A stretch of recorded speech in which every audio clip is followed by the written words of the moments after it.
September 1951. Resort town of Deal, New Jersey. 180 Ocean Avenue. The air over the Atlantic coast is filled not with salty breeze, but with acrid dust of crushed limestone and plaster. Heavy machinery of Arnold Wrecking Company is working on the site. The crew's task is simple: destroy the object that local residents called a palace. But the work is progressing slowly. The walls turn out to be so sturdy that a regular demolition turns into a 7-week siege. Workers are breaking sledgehammers against steel beams hidden inside Italian marble. This is not just the demolition of a building. This is the dissection of the body of a gigantic financial empire. Under the blows of the cast-iron ball, the Raymer mansion collapses. 19 bedrooms, 12 bathrooms with gold-plated plumbing. The grand staircase up which the most influential people of the 20th century ascended.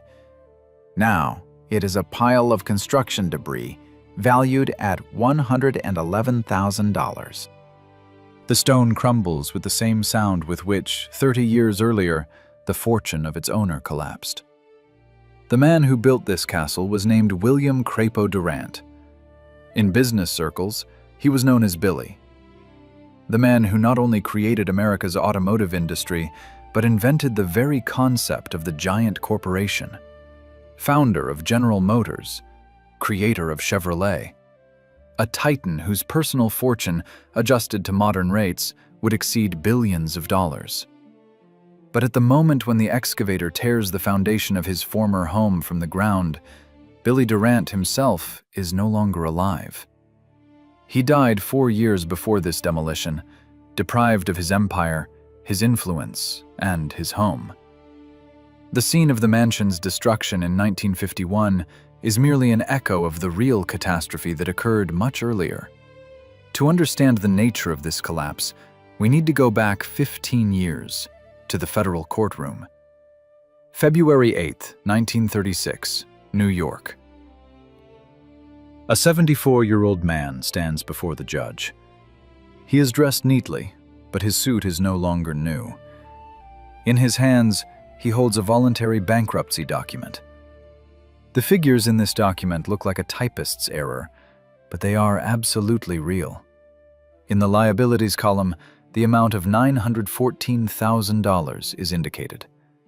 These are debts to creditors, lawyers, and former partners. The judge's gaze drops lower, to the assets column. There is only one word written: clothing. The value of assets is estimated at $250. This is all that remains of the man who twice took control of the world's largest industrial company. $250. No stocks, no real estate, no hidden accounts in Switzerland. William Durant, the man who effectively put America on wheels, is officially declared insolvent. The contrast between the ruins of the Raymer mansion and the bankrupt's asset list creates a frightening picture. This is not a story about bad investments. This is a story about pathological ambition that first builds palaces to the skies and then grinds their owners into dust. Durant was not a victim of circumstances. He was the architect of his own rise, and, much more importantly, the chief engineer of his own fall. While workers in New Jersey load marble debris into dump trucks, historical records reveal another scene to us. 1920, the peak of power. Durant buys this house in Deal to turn it into a summer residence for the kings of the automotive world. He pays in cash. He hires the best decorators.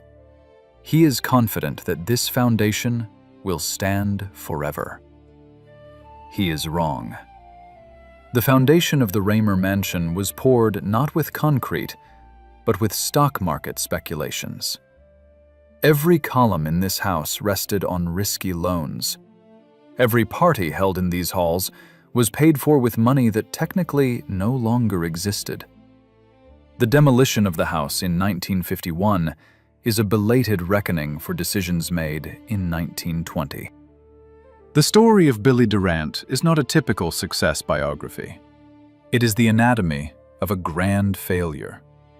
It is a thriller about how a man can control half of the U.S. automotive market and end his life managing a bowling club in the provincial town of Flint.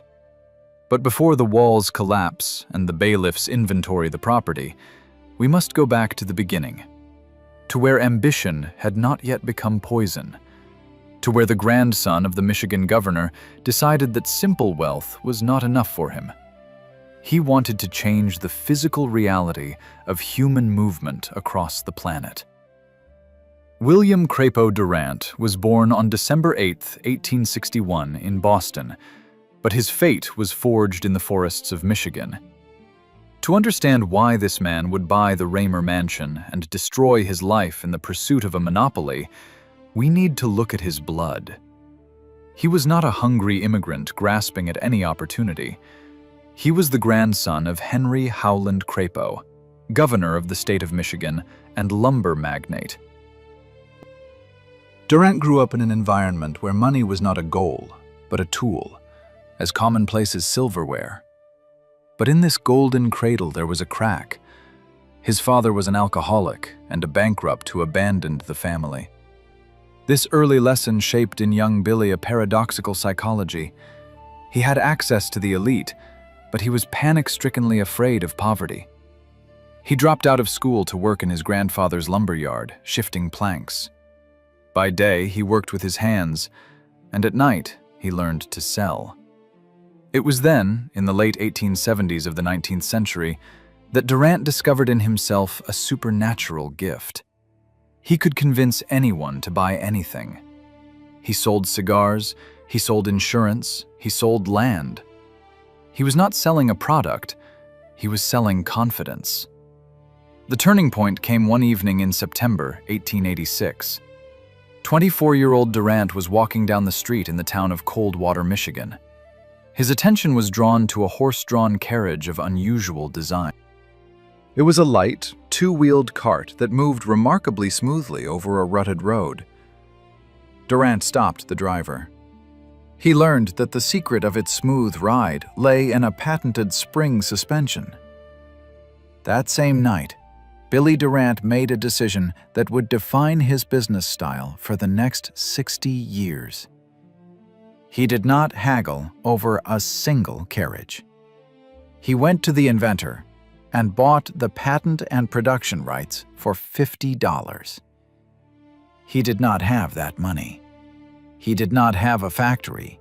He did not have manufacturing experience. But he saw a market where others saw just a cart. Returning to Flint, he borrowed $2,000 from a local bank using only his name and charisma, and founded the Durant Dort Carriage Company with his friend Josiah Dallas Dort. This was the first demonstration of his philosophy: sell first, build later. Durant went to an agricultural fair with a prototype cart. In a few days, he received orders for 600 units. He still did not have a factory. He hired contractors to fulfill the orders and used the prepayments for expansion.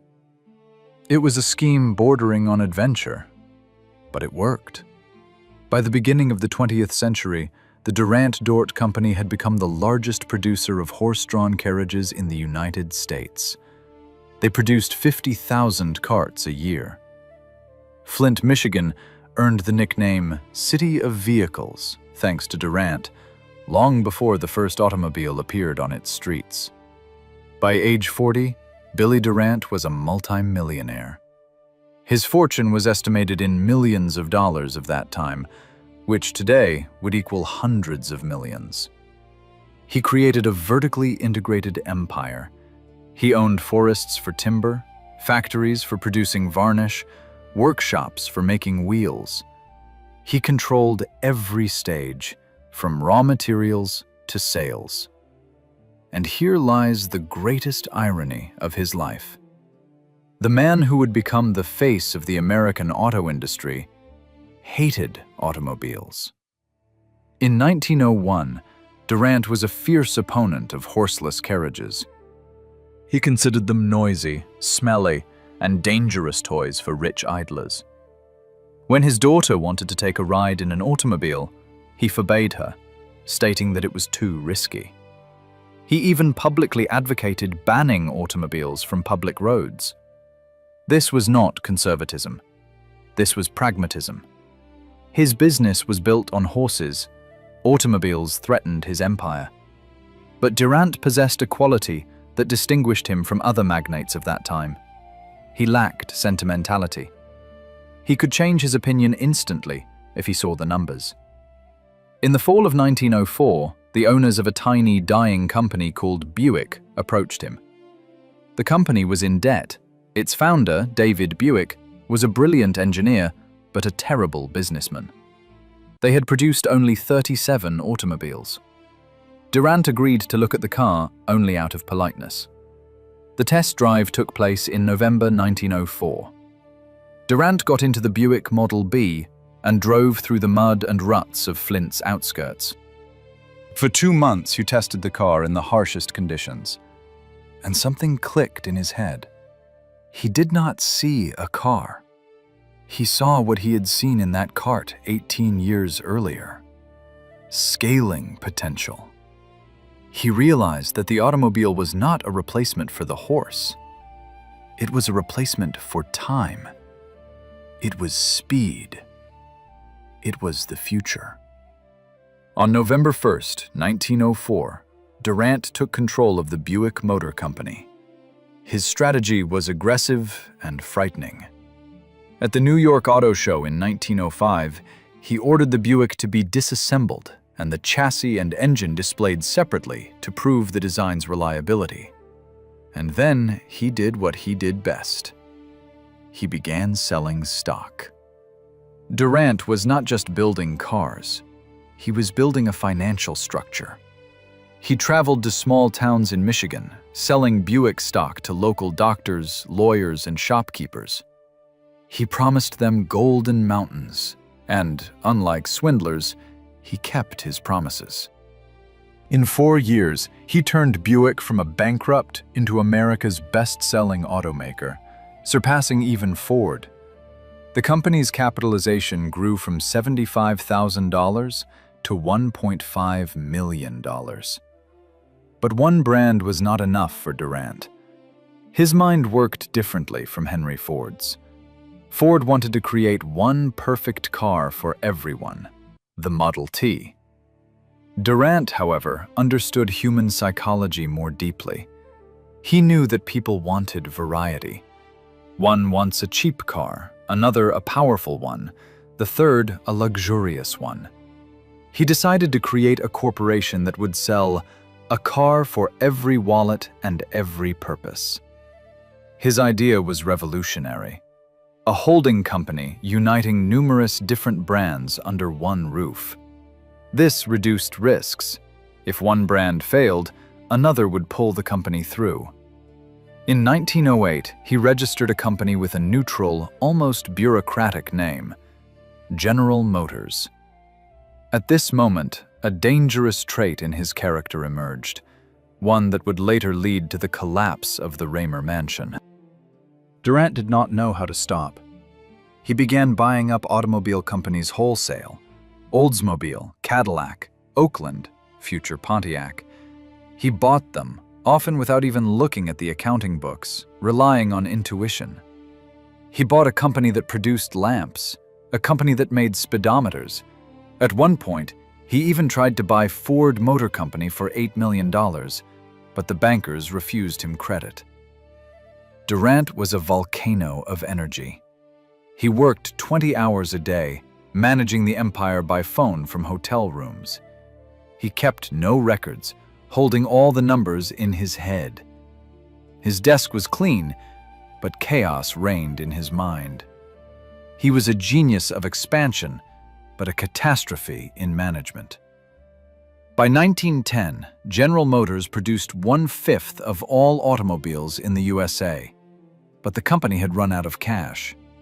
Durant had overestimated his strength. He had accumulated too much debt buying unprofitable factories. The Wall Street bankers, who had always looked at the upstart from Michigan with suspicion, saw their chance. In September 1910, a banking syndicate agreed to save General Motors from bankruptcy on one condition: William Durant must leave. He was ousted from the company he had created.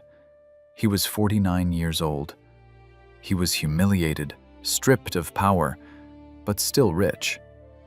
Most people in his place would have retired, bought a yacht, and lived on dividends. But Durant was not most people. The same fire burned in his eyes as at 18 years old. He was not going to give up. He was going to take revenge. And the instrument of his revenge would be a Swiss racer named Louis Chevrolet. On November 3, 1911, in Detroit, a document was signed that became the instrument of the most intricate corporate revenge in history.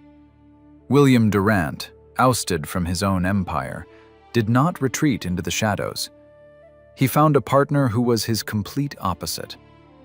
Louis Chevrolet was a large, burly Swiss racer with thick mustaches and a perpetual cigarette between his teeth. He barely spoke English, but he understood the language of engines better than anyone on the continent. Durant saw in him not just an engineer, but a name.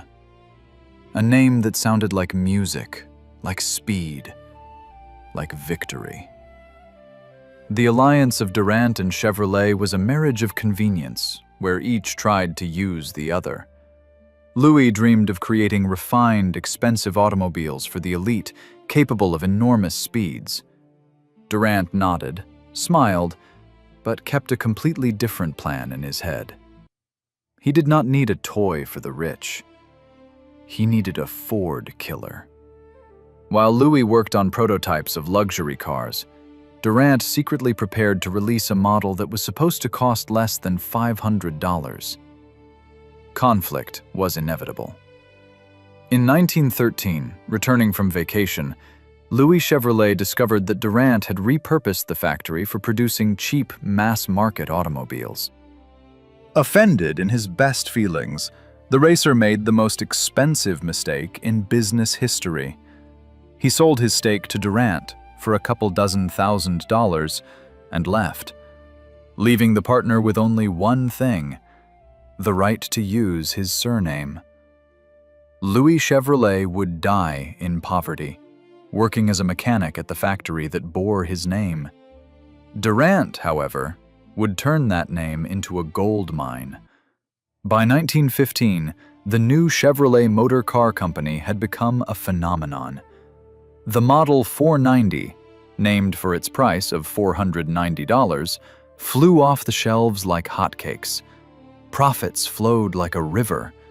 And here Durant began to implement his grand plan, which Wall Street considered impossible. He did not spend profits on yachts. He did not buy islands. He began secretly buying up General Motors shares. This was Operation Mouse Eats Elephant. Durant offered General Motors shareholders to exchange their papers for shares of the fast-growing Chevrolet with an incredibly favorable ratio: 5 Chevrolet shares for 1 General Motors share.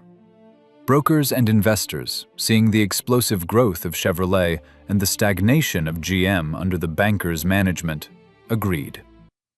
On September 16, 1916, an event occurred that entered the history textbooks: the annual General Motors shareholders meeting.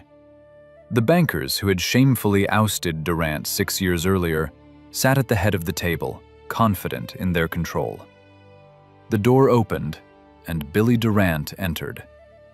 He was calm. Behind him stood Pierre DuPont, head of the chemical giant DuPont and one of America's richest men. Durant approached the table and uttered a phrase that brought silence to the room. "Gentlemen, I now control this company." He laid out documents on the table, confirming that the tiny Chevrolet company now owned the controlling stake in the giant General Motors. It was a triumph. The bankers were defeated by their own weapon, shareholder capital. Durant reclaimed his crown, and Chevrolet became part of the General Motors concern. To cement this success and give it weight, Durant forged a strategic alliance with the DuPont clan. Pierre DuPont, a man of old money, conservative, cold, and calculating, became chairman of the board. It was a merger of two worlds: Durant's explosive, risky energy and the icy, centuries-old stability of the DuPonts. It seemed this structure would stand forever. Shares soared to the skies. Durant's personal fortune exceeded $100 million of that time. It was at this moment of absolute triumph, when the whole world lay at his feet, that Durant decided he needed a home befitting his status as emperor. He felt cramped in Michigan's industrial cities. His gaze turned east, to the Atlantic coast. He chose not just a place, he chose a symbol. The town of Deal in the state of New Jersey in the 1920s was a closed club for the elite. It was a place where old aristocracy mingled with new industrial magnates. There were no random people here. Land here cost more than on Manhattan. It was here, on a high shore with a view of the ocean, that Durant found what he was looking for. In 1920, when General Motors shares were trading at historic highs, Durant buys one of the most expensive plots on the coast, 180 Ocean Avenue. The estate, which would soon be named Raymer. The purchase of this house was not just the acquisition of real estate, it was a manifesto. Durant, who had lived his whole life in trains and hotels, who managed his empire by phone, suddenly decided to put down roots. He wanted to create a monument to his success. Raymer was to become the physical embodiment of victory over the bankers, over his father's poverty, over the critics' doubts. This was the moment when caution finally left him. Durant began spending money at the same speed at which it came. He did not hire one architect. He hired an army of decorators. He did not buy furniture. He bought collections. The house in Deal was to become a place where the paths of politicians, industrialists, and silent film stars converged. But in this grandeur, the threat was already lurking. The construction and furnishing of Raymer began exactly at the moment when the U.S. economy began to show the first signs of overheating after World War I.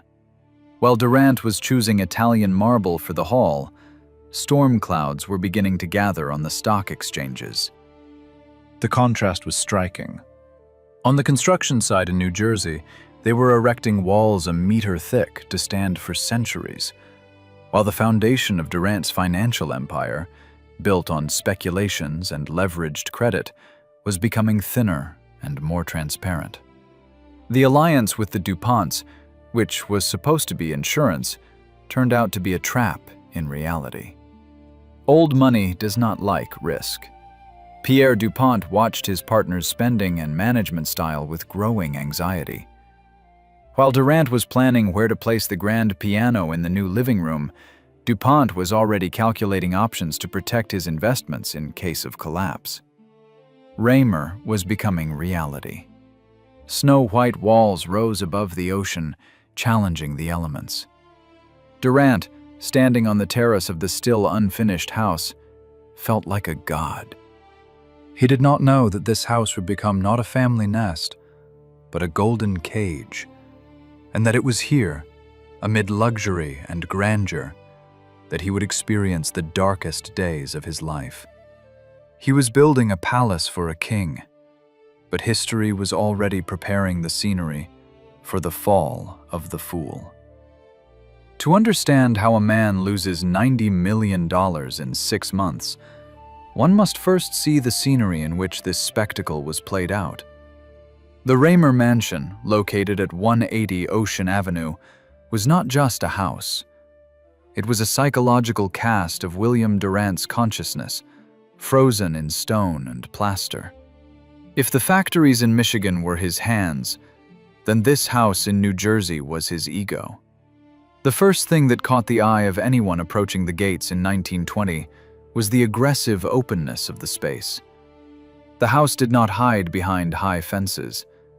It stood on an elevation, facing the Atlantic Ocean, as if challenging the elements to a duel. The snow-white facade, in the style of the Italian Renaissance, covered with red tiles, shone in the sun so brightly that it hurt to look at it. It was the architectural equivalent of Durant's dazzling smile, with which he disarmed investors.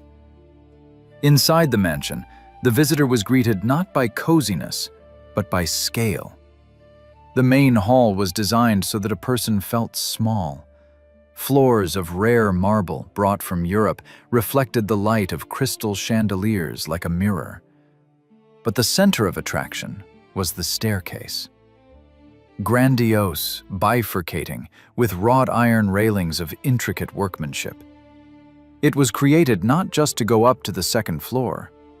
It was created for ceremonial entrances. Durant, despite his short stature, loved to look down on the world, and this architecture gave him that opportunity. Let us mentally walk through this space. 19 bedrooms, 12 bathrooms. The numbers here are critically important. 19 bedrooms for a family that effectively consisted of 3 people. No, this was a building not for living, but for an entourage. Durant was never alone. He was always surrounded by secretaries, assistants, stockbrokers, supplicants, and partners. Raymer was designed as the headquarters of a field commander. Each guest room was luxurious but impersonal, reminiscent of rooms in the best Paris hotels. This was a hint. You are guests here, and your stay depends on the host's favor. The library occupied a special place in the house, but unlike the libraries of the DuPonts or Morgans, where walls were lined with ancient folios, here books served more as texture than a source of knowledge. It was a negotiation room. Massive oak tables, heavy leather armchairs, the smell of expensive cigars. It was here, in clouds of smoke, that the fates of factories in Detroit were decided. The walls of this room heard more numbers than words. Here Durant, pacing from corner to corner, he could never sit still for long, drew merger and acquisition schemes in the air. Durant's psychology manifested itself in details that only the most attentive noticed. Windows, huge panoramic windows facing the ocean. Durant hated enclosed spaces. He needed the horizon. He needed to see perspective. In this house, there were practically no dark corners. Everything was flooded with light. This was a metaphor for his business. He believed in infinite growth, in a bright future, ignoring the shadows that were already gathering behind him. In the dining room, capable of seating 40 people, table setting turned into a ritual. Porcelain with gold rims, silverware with monograms. But the paradox was that Durant himself often ate quickly and simply. Luxury was not needed for him personally. It was needed for demonstrating power. When he hosted Walter Chrysler or Alfred Sloan here, every fork, every painting on the wall, every velvet curtain screamed, "Everything is fine at General Motors. Billy Durant has more money than God." Servants in the house, and there was a whole staff, moved silently, like parts of a well-oiled mechanism. Durant demanded perfect efficiency. If he rang the bell, the response had to be instant. The house worked like a factory, producing comfort. But behind this facade of perfect order hid chaos. In Durant's office stood several telephones. They rang continuously. Connection to the New York Stock Exchange, connection to Flint, connection to Washington. Raymer was not a place of rest, but a control tower from which Durant tried to manage the hurricane. The music room is also interesting. An organ was installed in the house. Sounds of music often filled these huge halls, creating an almost church-like atmosphere. Durant, sitting in an armchair and listening to music, could disconnect from reality for minutes. These were rare moments of silence in his head, but even these moments were paid for with borrowed money. The contrast between Raymer and the outside world in 1920 was striking. While the country experienced post-war inflation, strikes, and social tension, here in Deal, time seemed to have stopped in an eternal celebration. Durant's neighbors were the Guggenheims and Rockefellers, but their houses were fortresses of old money, built for centuries. Durant's house, for all its beauty, seemed like a set built overnight. It had a certain temporariness, fragility characteristic of things bought at the peak of a speculative bubble. The masters who created Raymer's interiors used the best materials: mahogany, Italian travertine, French silk. But they could not imbue this house with history that it did not have. It was a palace without a dynasty. There were no portraits of ancestors in armor hanging in the corridors. There hung landscapes bought at auctions. It was the home of a self-made man who tried to buy himself a past that he did not have. And most importantly, the view from the terrace. Standing there, on the edge of the cliff, Durant saw the endless ocean. Waves crashed against the rocks with a roar resembling applause. In early 1920, when General Motors' stock prices reached their peak, Durant must have felt that he controlled even these waves. He did not know that the ocean was not a metaphor for his power, but a harbinger of his fate. Water, like the market, does not forgive mistakes. It can lift to the crest, or it can smash against the rocks. The walls of Raymer were sturdy. The foundation was deep, but the house stood on the shifting ground of stock quotes. Every brick in this building was effectively pawned. While guests drank champagne in the living room and danced in the ballroom, the telegraph machines in the owner's office were already tapping out alarming messages. The air smelled not only of expensive perfumes and sea salt, the air smelled of ozone before a storm. The summer of 1920 was coming to an end. The U.S. economy was preparing for a sharp slowdown, and this white marble palace, which was to become a monument to William Durant's eternal success, would turn into the most expensive bunker in the history of financial warfare just a few months later. Remember this image: a shining chandelier reflected in polished marble, the laughter of guests, the confident voice of the host. Remember, because this is the last scene before the catastrophe. In the next room we enter, the light will go out. Fall 1920. The wind from the Atlantic turns icy, and silence settles in the corridors of the Raymer mansion. Telephones, which previously rang off the hook with merger proposals, now ring for one purpose only.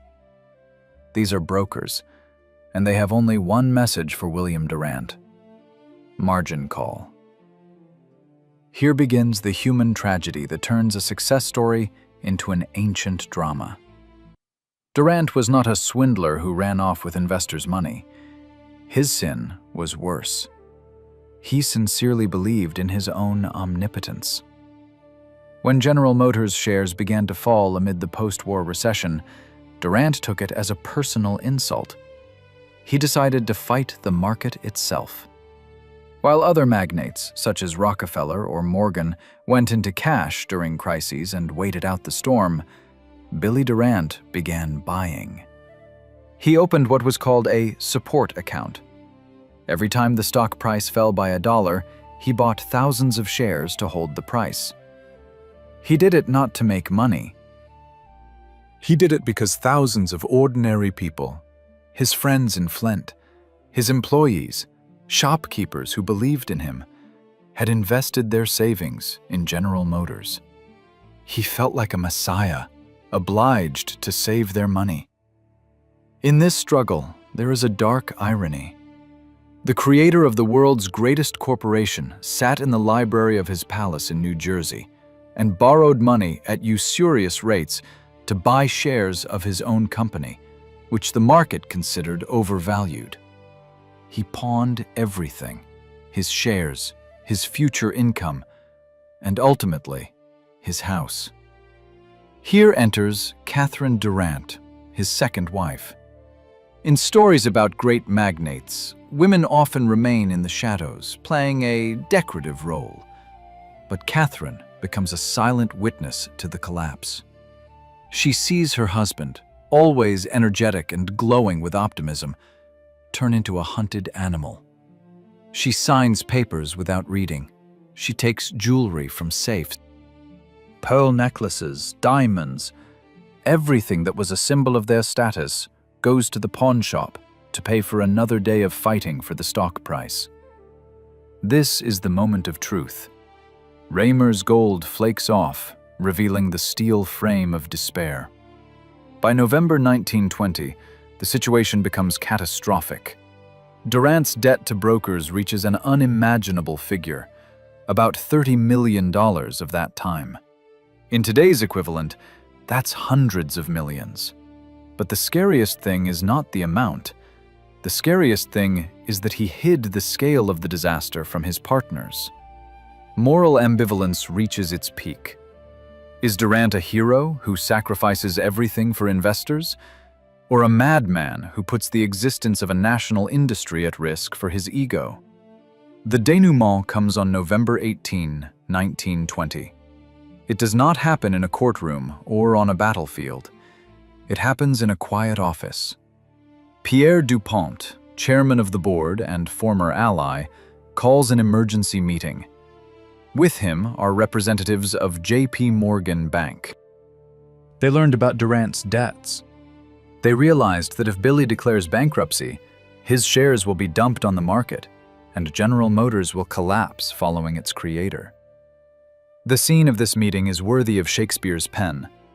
On one side of the table, Pierre Dupont, cold, calculating, a man of numbers and logic. He does not raise his voice. He simply states the fact.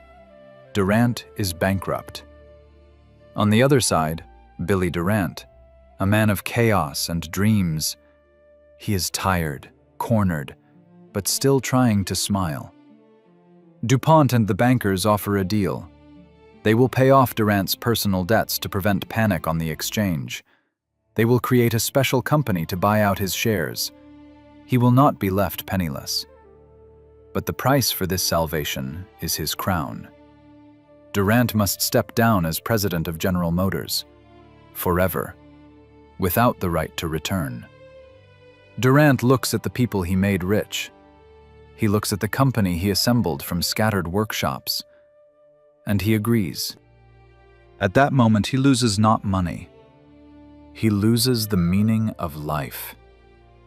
On November 30th, 1920, he exits the General Motors building in Detroit. He carries a briefcase with personal belongings in his hands. Witnesses say he looked calm, even whistling a tune. But it was the calm of a dead man. When he returns to Raymer, the house changes its essence. It is no longer the palace of an emperor. It is a golden cage in which a deposed king is locked. Luxurious halls, created for receptions of hundreds of guests, now seem frighteningly empty. The echo of footsteps in the marble hall sounds like a verdict. Here lies the deepest psychological conflict. Durant saved face before the public, but inside he was broken. He saved his investor friends from instant collapse by taking the blow himself, but he lost his brainchild.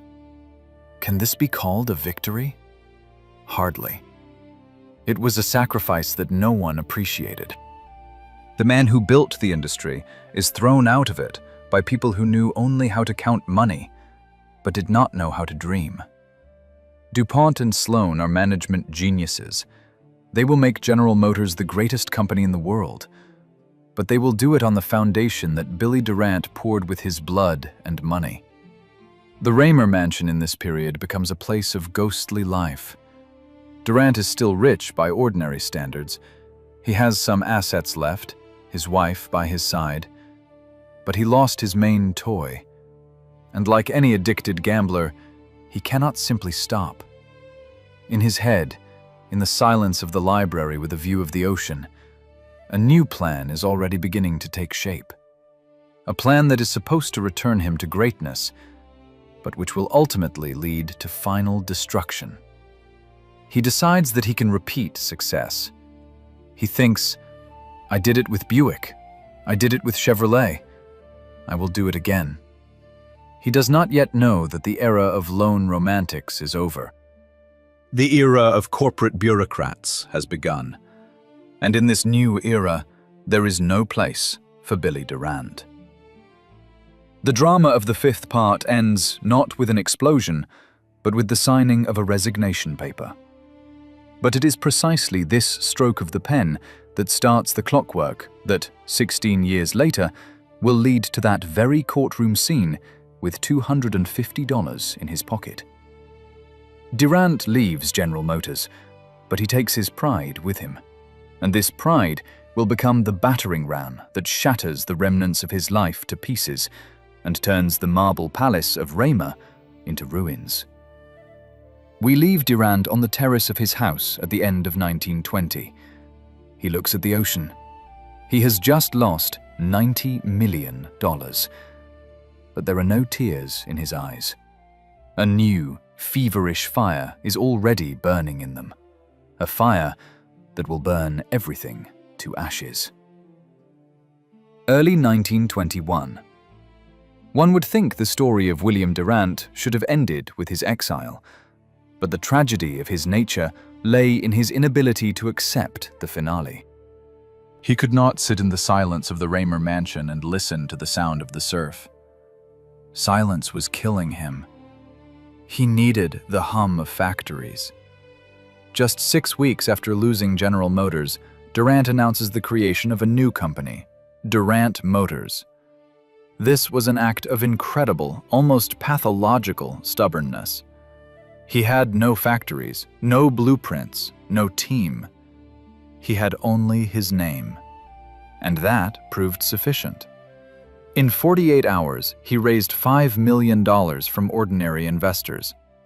People believed in the magic of Billy. They remembered how he turned $100 into millions with Buick. They brought him their savings, mortgaging homes, selling jewelry. But the Durant of the 1920s was no longer the visionary who created the industry. This was a man obsessed with revenge. He tries to build a shadow General Motors. He launches the Star brand to kill Ford.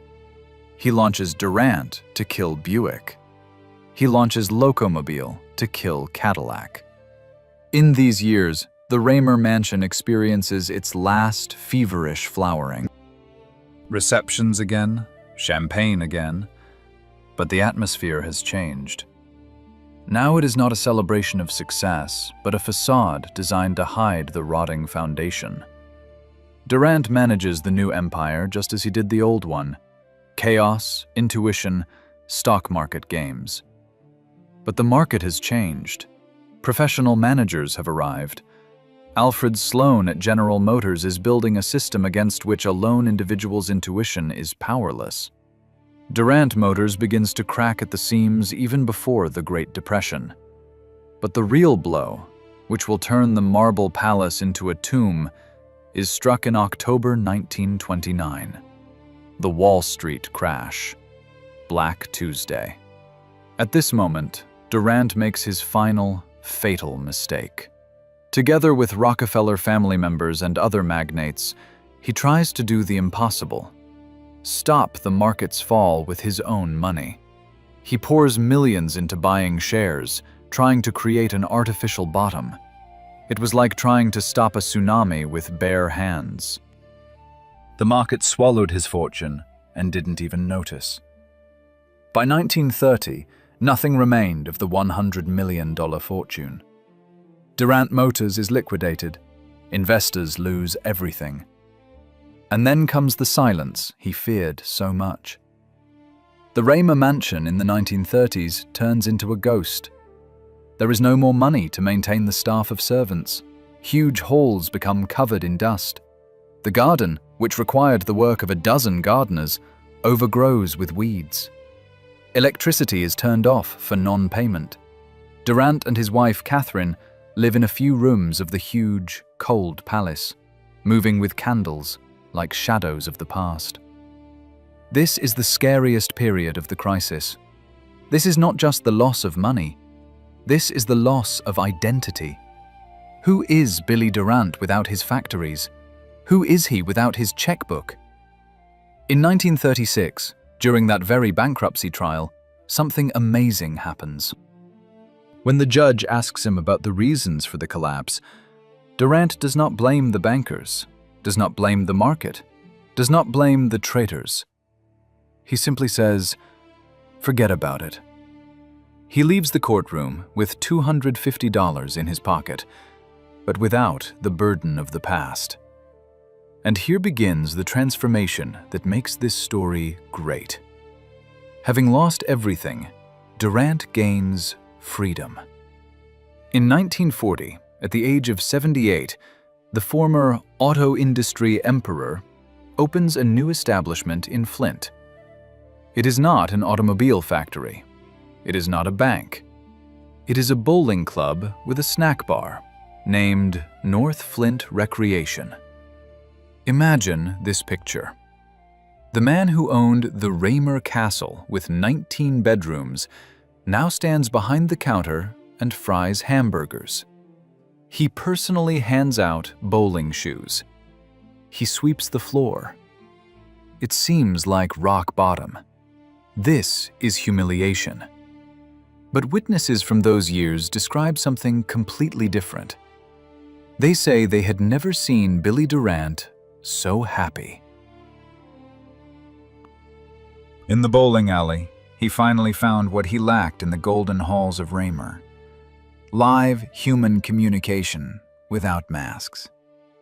People came not to a millionaire from whom they needed something. They came to old Billy to roll balls and eat a sandwich. He talked with young workers from General Motors factories that he himself had built, and listened to their stories. He gave advice. He laughed. The transcendence of the moment lies in the complete rethinking of the concept of success. Durant realized that his legacy is not money in the account and not marble walls in New Jersey. His legacy is the city of Flint, which lives and breathes. It is thousands of people who have jobs. It is automobiles that changed the world. He did not need to own General Motors to be its father. The Raymer mansion at that time no longer belonged to him. It was seized for debts and sold at auction in 1938 for a pittance. The new owner never moved in.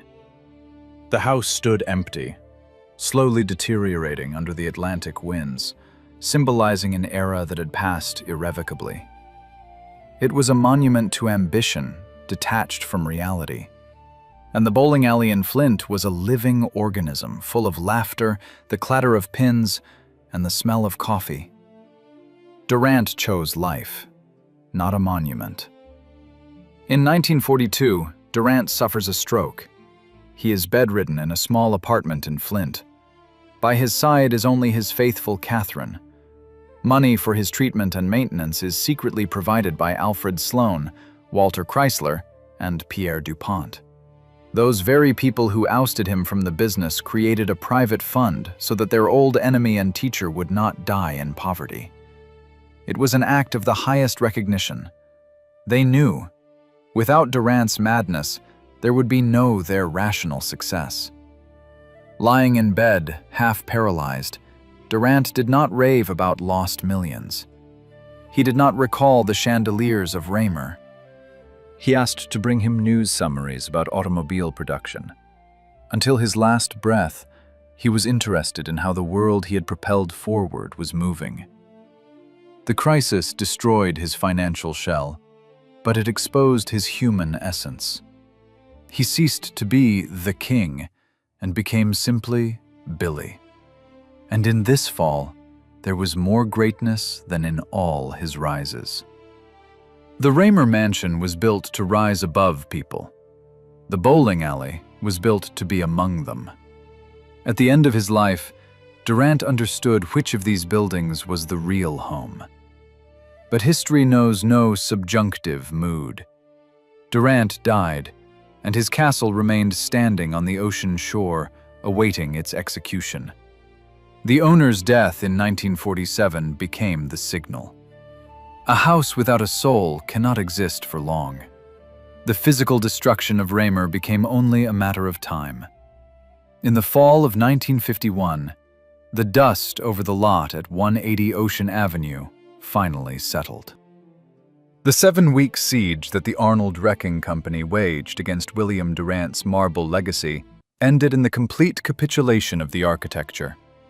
What was built as a monument to eternity was hauled to the dump in the beds of dirty trucks. From the Raymer mansion, only a flat plot of land remained, exposed to the icy winds from the Atlantic. Not a single wall, not a single column, not a single stained glass window. Absolute, ringing emptiness. In this physical disappearance lies the last and cruelest lesson of this story. The destruction of Durant's house occurred 4 years after Durant's own death, and in this temporal gap lies profound symbolism. The material world for which Billy clung so desperately, stocks, mansions, gold, proved to be the most fragile element of his legacy. Stone turned into sand. But the idea he gave birth to in the chaos of his mind proved stronger than any steel. While excavators were smashing walls in New Jersey, something incredible was happening on America's roads. Millions of automobiles with Chevrolet, Buick, Oldsmobile, and Pontiac emblems were carrying families to new homes. The General Motors Corporation, which Durant created on a scrap of paper and lost twice, by the mid-1950s became the first company in human history to earn $1 billion in net profit in a year.